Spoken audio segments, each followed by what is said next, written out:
Meus amados, que a graça e a paz de Deus nosso Pai e de nosso Senhor e Salvador Jesus Cristo esteja com todos vós.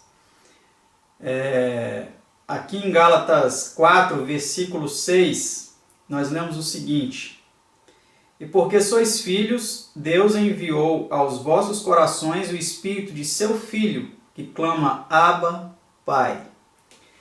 Eu espero que o nosso grandioso Pai Celestial envie o Espírito de seu Filho ao seu coração, ao coração daquelas pessoas que você convidou para assistir esse vídeo, das pessoas para as quais você vai compartilhar esse vídeo, para que nós entendamos este assunto de grande importância, que é sobre o Espírito Santo e sua obra. Antes de nós iniciarmos então as perguntas e respostas deste estudo, eu convido a você que se ponha de joelhos para juntos orarmos ao nosso Deus. Vamos orar?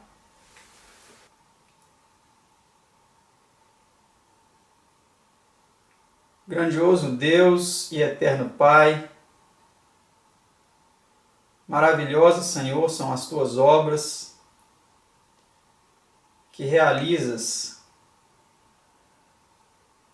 nas vidas de inúmeras pessoas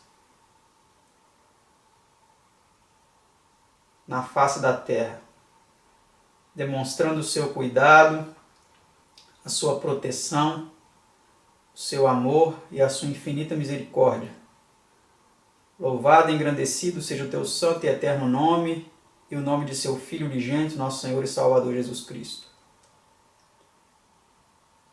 Somos gratos porque podemos mais uma vez estudar a Tua Palavra e pedimos que envie aos nossos corações o Espírito de Seu Filho, para que possamos assim então compreender este tema de grande importância da Sua Palavra, sobre o Espírito Santo e Sua obra.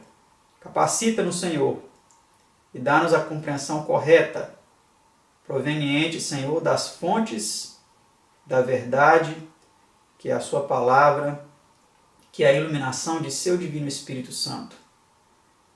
Nós pedimos essas bênçãos, agradecidos, e te suplicamos o perdão pelas nossas faltas, em nome e por amor de seu amado Filho unigênito, nosso Senhor e Salvador Jesus Cristo.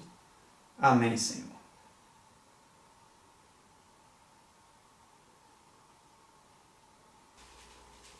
Como você percebeu, nós vamos hoje estudar sobre o Espírito Santo e sua obra.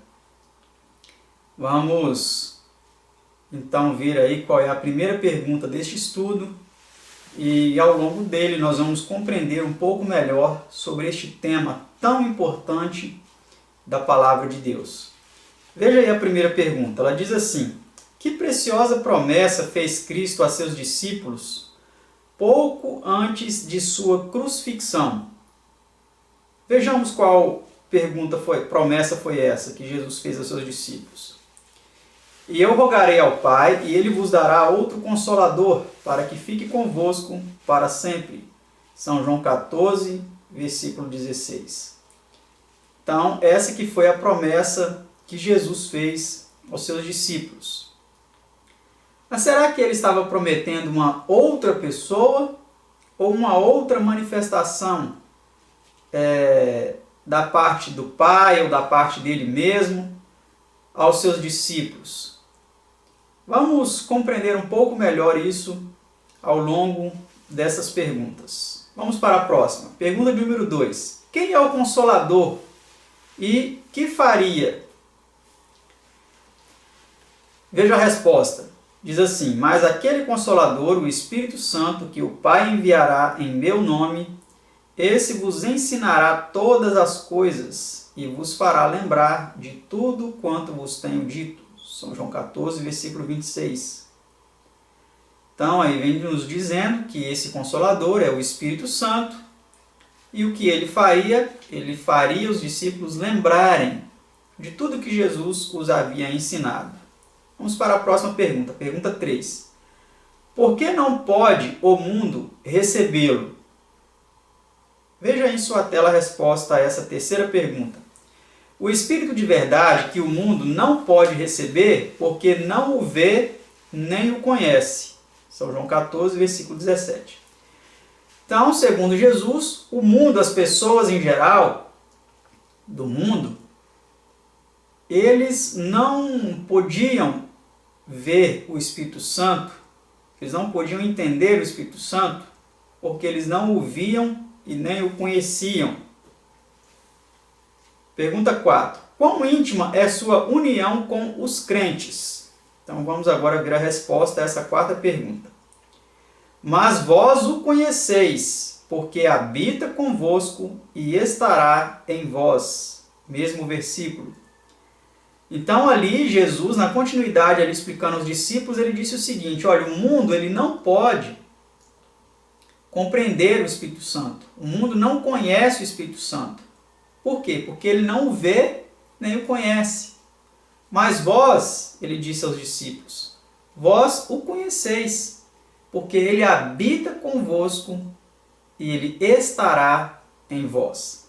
Aqui Jesus deu de forma enigmática e de forma até um tanto quanto subjetiva, uma preciosa informação aos seus discípulos.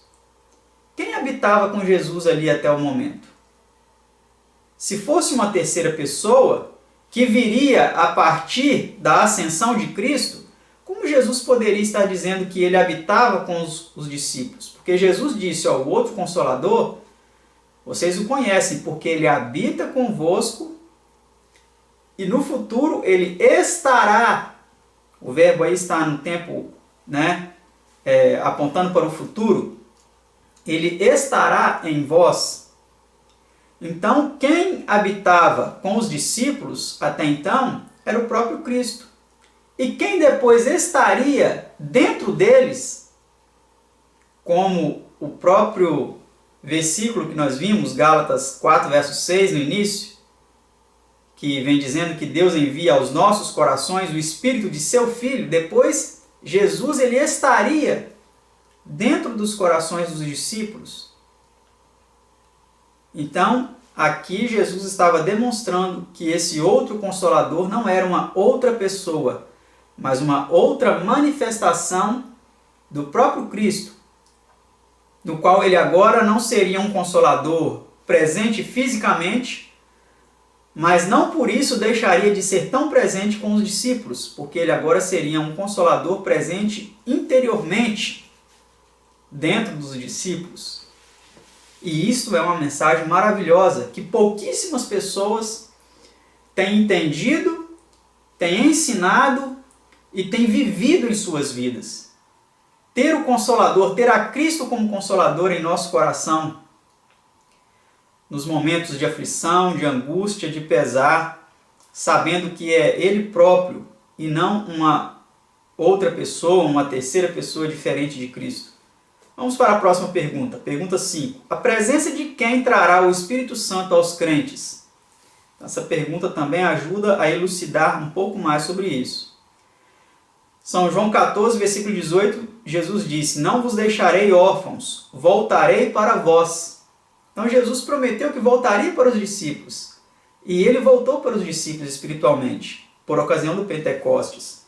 Quando ali o seu Espírito desceu sobre eles de forma tão poderosa, a sua onipresença, o seu poder, e eles então foram cheios ali da presença de Cristo e foram capacitados a levar o Evangelho de Cristo às outras pessoas. Pergunta 6.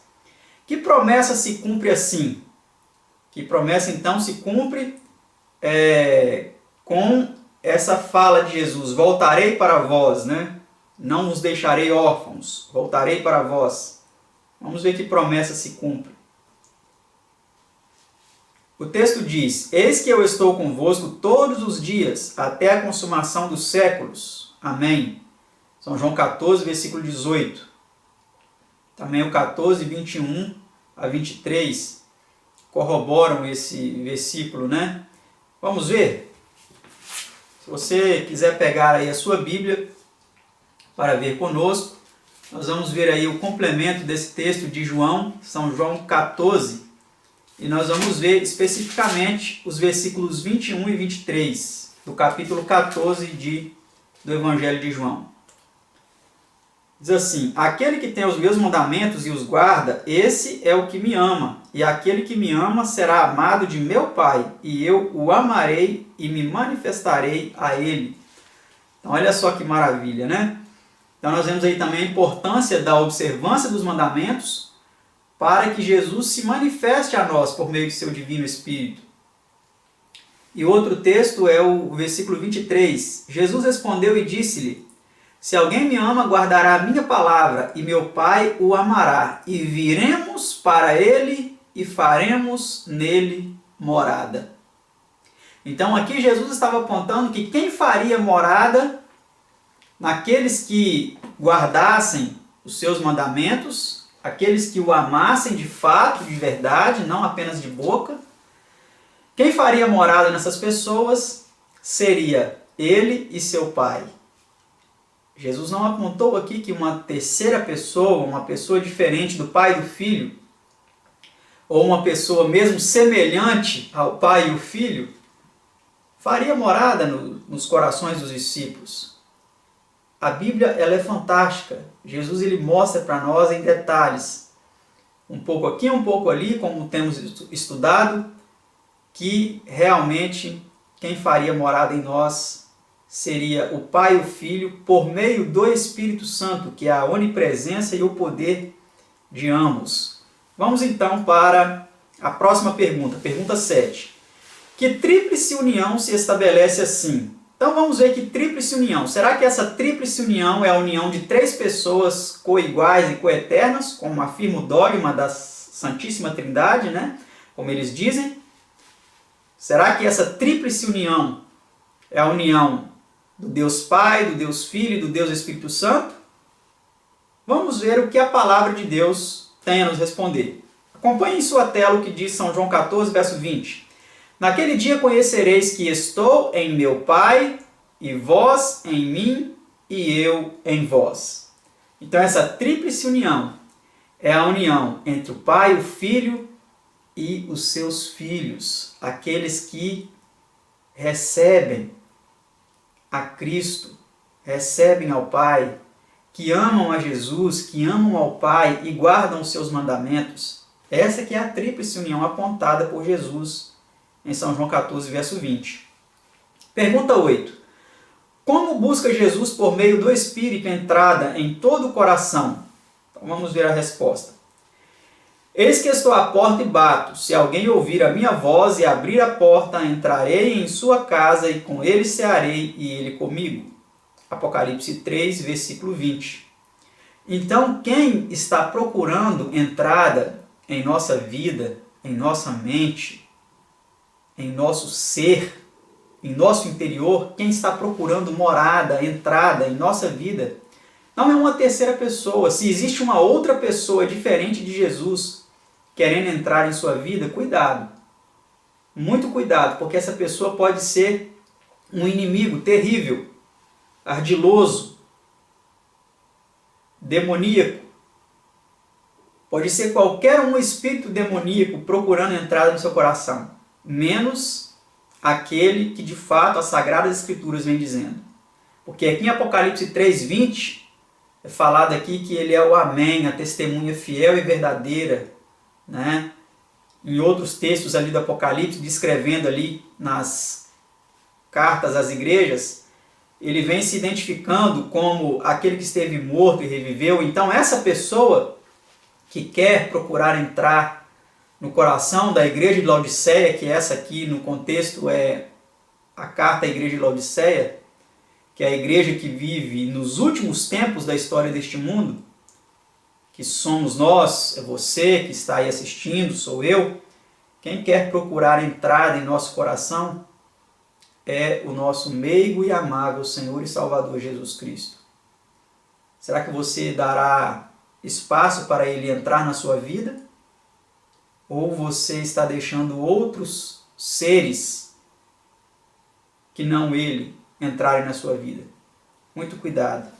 Que Deus o ajude e lhe dê discernimento para compreender essas importantes questões. Pergunta 9. Por que era necessário que Cristo partisse? Então vamos ver agora, compreender um pouco melhor essa dinâmica, essa logística, vamos dizer assim, da partida de Cristo e da vinda do Espírito Santo. A palavra de Deus nos diz o seguinte: todavia digo-vos a verdade, que vos convém que eu vá, porque se eu não for, o Consolador não virá a vós, mas quando eu for, vô-lo enviarei. São João 16, versículo 7. Então, meus amados, olha que importante. Por que Jesus precisava ir, ascender ao céu, para que o Espírito Santo viesse? Essa é uma questão muito simples de se entender. Se ele fosse de fato uma terceira pessoa, como muitos entendem ser o Deus Espírito Santo, ele poderia trabalhar até mesmo ali junto com Cristo, sem a necessidade de Cristo ter que ir para, então, essa terceira pessoa vir. Mas aqui o fato é que nós precisamos entender que, para que Jesus pudesse, então, enviar o seu próprio Espírito, a sua própria onipresença, não confunda isso com espiritismo, não confunda isso com um descolamento do ser físico de Jesus para o seu espírito, não é nada disso. É o fato de Jesus enviar a sua onipresença, o seu poder, para que pudesse então capacitar os discípulos e estar com os discípulos. Então ele precisaria ir ao Pai, ter a aprovação do Pai para o seu sacrifício, o seu ministério, e assim então, após ser glorificado, ele enviar o seu Espírito. Porque é isso que a palavra de Deus vem nos dizendo. Esse texto não foi colocado aqui nos estudos bíblicos, mas eu quero ler para você o texto que vem nos dando ciência disso, que está em São João, em João capítulo 7, versículo 39. Vejamos o que diz. E isto disse ele do Espírito, que haviam de receber os que nele crescem, porque o Espírito Santo ainda não fora dado, por ainda Jesus não ter sido glorificado. Então, olha, meus amados, Jesus precisava ser glorificado, e isso aconteceu quando ele, após sua ressurreição e ascensão, sua primeira ascensão, porque ele, após ressuscitar, ele disse a Maria: não me toques, porque ainda não subi ao meu Pai. Então, nessa sua primeira ascensão, ele foi glorificado. Você pode perceber isso no capítulo 20 de João. Ele veio, esteve ali com os discípulos, disse até para Tomé tocá-lo, né? Para que ele cresce. E ele ali, então, em João 20, 22, é dito que ele soprou sobre os discípulos o Espírito Santo. Então, para que nós entendamos esse texto aí de João 16, verso 7, se eu não for, o Consolador não virá a vós. É muito simples quando nós pegamos João 7, versículo 39, e vemos que o envio do Espírito Santo estava condicionado à glorificação de Cristo, né? Dando aí ciência para nós que então seria o envio de seu próprio Espírito, e não uma terceira pessoa, uma outra pessoa, não é mesmo? Pergunta 10. Que havia de fazer o Consolador quando viesse? Vamos ver. E quando ele vier, convencerá o mundo do pecado e da justiça e do juízo. São João 16, versículo 8. Então essa é a função do Consolador, do Espírito Santo, do Espírito de Cristo, nos convencer do pecado, da justiça e do juízo. Pergunta 11. Por que outro título Consolador é designado? Mas quando vier o Consolador, que eu da parte do Pai vos hei de enviar, aquele Espírito de verdade, que procede do Pai, ele testificará de mim. São João 15, versículo 26. Então nós vemos aqui que o outro nome, a outra designação dada ao Consolador é o Espírito de verdade. E quem disse ser a verdade? Jesus, em João 14, verso 6, afirmou categoricamente: eu sou o caminho, a verdade e a vida. Ninguém vem ao Pai senão por mim. Então, o Espírito da verdade, o Espírito de verdade, mais uma vez, fica demonstrado que é o Espírito de Cristo. Pergunta 12. Que disse Jesus que havia de fazer o Espírito de verdade? Mas quando vier aquele Espírito de verdade, ele vos guiará em toda a verdade, porque não falará de si mesmo, mas dirá tudo o que tiver ouvido e vos anunciará o que há de vir. São João 16, versículo 13. Note que aqui Jesus estava falando de forma simbólica, né? Dá até a entender que aqui ele estava falando de uma pessoa que ia falar bem de Jesus e tal e tal. E muitos falam, o Espírito Santo ele não aparece porque ele quer enfatizar a Cristo, e etc, etc. Cuidado com esses ensinamentos. Você pode estar sendo desencaminhado da verdade. Porque como nós vimos aqui, o Espírito da verdade é o Espírito de Cristo. É aquele Espírito que o Pai enviou aos nossos corações, o Espírito de seu Filho, que clama Abba, Pai. Pergunta 13. A quem disse Cristo o Espírito Santo haveria de glorificar? Vejamos, mas ele me glorificará, porque há de receber do que é meu e vou-lo há de anunciar. São João 16, versículo 14. Pergunta 14. De que maneira nos tem Deus revelado as coisas? Vamos ver a resposta a essa pergunta. Mas Deus nos revelou pelo seu Espírito, porque o Espírito penetra todas as coisas, ainda as profundezas de Deus. 1 Coríntios 2, versículo 10. Pergunta 15. Quem inspirava os profetas para proclamarem suas mensagens? Essa daqui é muito importante, essa pergunta. Quem inspirava os profetas para proclamarem suas mensagens? Será que era uma terceira pessoa, a terceira pessoa da Trindade, como muitos creem? Vamos ver. Porque a profecia nunca foi produzida por vontade de homem algum, mas os homens santos de Deus falaram inspirados pelo Espírito Santo, segundo Pedro 1, verso 21.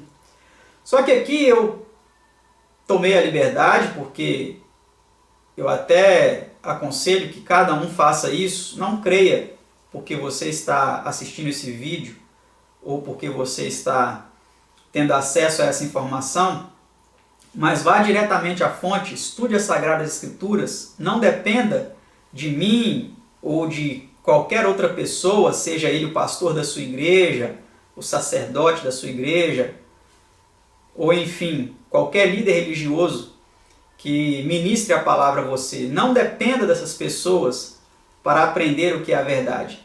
E eu, quando obtive acesso a esse estudo, eu não me contentei com alguns textos que foram colocados aqui. E eu busquei outros adicionais. E aí eu quero mostrar para você um texto adicional que vem em resposta a essa pergunta. Quem inspirava os profetas para proclamarem suas mensagens?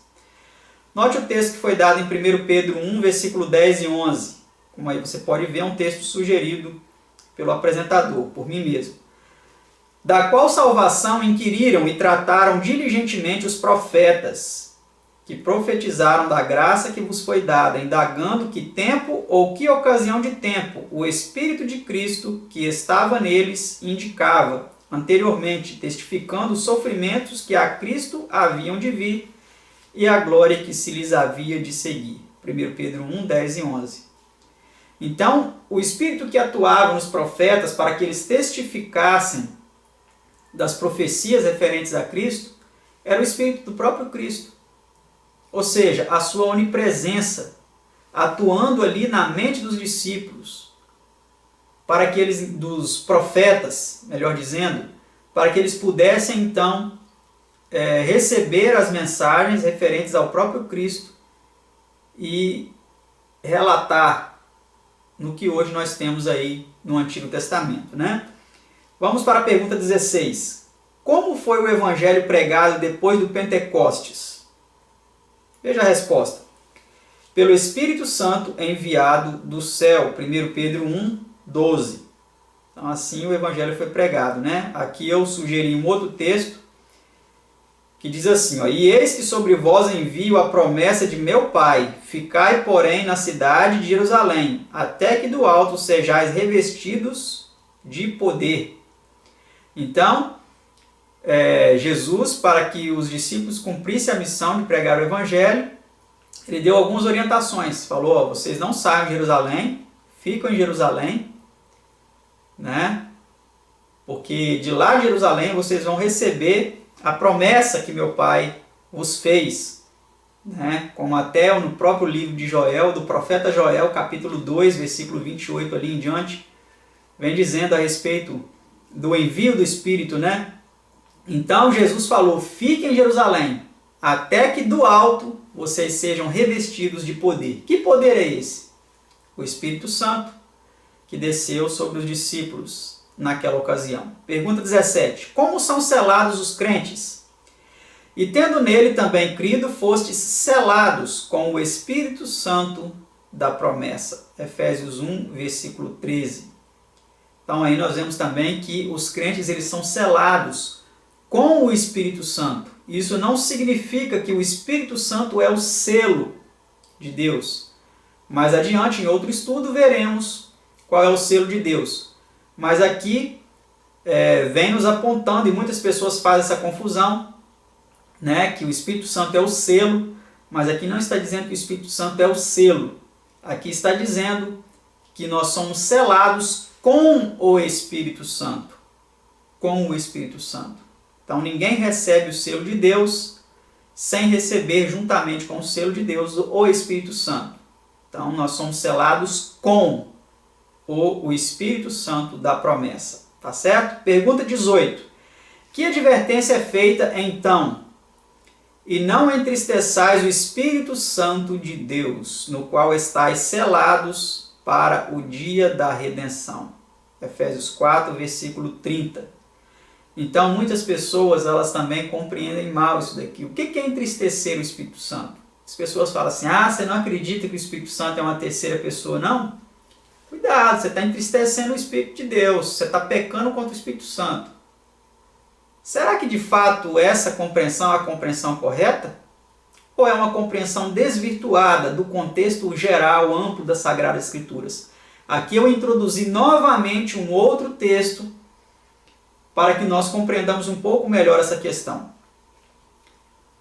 O coração alegre é como o bom remédio, mas o espírito abatido seca até os ossos. Provérbios 17, versículo 22. Assim como o espírito do homem pode ficar entristecido, o Espírito de Deus pode ser entristecido. Então, entristecer o Espírito Santo não é entristecer outra pessoa que não Deus Pai, ou que não o nosso Senhor Jesus Cristo. Não é isso que é entristecer o Espírito Santo. Assim como você e eu podemos ficar com o espírito abatido, né? Podemos ficar entristecidos por algum motivo, o Espírito de Deus também pode ficar entristecido. Essa é a compreensão correta desse texto de Efésios 4, versículo 30, que diz que nós não devemos entristecer o Espírito Santo. Vamos então para a pergunta 19. Haverá limite aos esforços do Espírito de Deus? Vejamos a resposta. Então disse o Senhor, não contenderá o meu Espírito para sempre com o homem. Gênesis 6, versículo 3. Vamos ver uma nota explicativa a esse texto. Essa nota é do próprio livro Estudos Bíblicos. Diz assim, o limite é determinado pela criatura e não pelo Criador. É quando há um inteiro abandono ao mal e posteriores apelos seriam inúteis. Deus, prevendo todas as coisas, talvez designe um definido período de graça para o homem, como no caso dos 120 anos do dilúvio, Gênesis 6:3. Mas seu espírito nunca deixa de contender com o homem, enquanto há esperança de sua salvação. Então, qual é o limite aos esforços do Espírito Santo, do Espírito de Cristo, do Espírito de Deus, atuando em nossa mente para nos levar à salvação? O limite somos nós mesmos que colocamos. Toda vez que nós resistimos aos apelos do Espírito de Deus que fala por meio das Sagradas Escrituras, por meio de algumas pessoas também, a nossa mente, toda vez que nós resistimos a a esse apelo do Espírito de Deus, nós estamos então limitando a atuação do Espírito de Deus em nossa vida. E vai chegar um momento que nós não daremos mais ouvido, não daremos mais espaço para que ele atue em nós. Então por isso que é muito importante, né? O salmista, até no Salmo 51, ele vem dizendo, né? O salmista Davi, ali no Salmo 51, ele vem discorrendo ali e ele fala: Senhor, não retire de mim o teu Espírito Santo. Então é muito importante nós termos a consciência disso, de que se Deus retirar de nós seu Espírito, nós estaremos então abandonados ao pecado e entregues à ruína eterna. Vamos então para a última pergunta, a penúltima pergunta de nosso estudo, a pergunta 20. Por que orava Davi? Que é justamente esse texto que eu mencionei, né? Não me lances fora da tua presença e não retires de mim o teu Espírito Santo. Salmo 51, versículo 11. Então essa era a oração de Davi, né? Pergunta 21. Quão disposto está Deus para nos dar o Espírito Santo? Vamos ver aqui quão disposto Deus está para nos conceder este dom maravilhoso. Pois se vós, sendo maus, sabeis dar boas dádivas aos vossos filhos, quanto mais dará o Pai Celestial o Espírito Santo àqueles que lhe o pedirem. Lucas 11, versículo 13. Então olha que dádiva maravilhosa que o Pai Celestial está disposto a dar a cada um de nós. O seu Espírito. Assim como os pais terrestres, né, são solícitos em dar aos seus filhos dádivas benéficas para as suas vidas. Alguns dão dádivas até não tão benéficas, né? Mas eles o fazem com boas intenções. Mas assim como os pais têm essa disposição, o Pai Celestial também está disposto a nos conceder essa dádiva maravilhosa que é o seu Divino Espírito. Não está você desejoso de receber essa dádiva em sua vida? Será que através desse estudo aqui alguns conceitos errôneos que você carregou durante toda a sua vida foram quebrados, foram postos em dúvida e agora você ficou com muitas interrogações em sua mente? Eu sugiro que você continue estudando este assunto, é um assunto vasto e muito importante, mas abra o seu coração a Deus, ore a Deus e peça que Ele o ajude a compreender melhor este assunto. Se somente esse estudo não foi suficiente para você, você verá que grandes bênçãos o Pai Celestial tem a lhe conceder através da correta compreensão do que representa, do que significa o seu Divino Espírito. Que Deus o abençoe, que Deus o ilumine e até o nosso próximo estudo, se Deus quiser. Um abraço a todos, fiquem todos com Deus e tchau!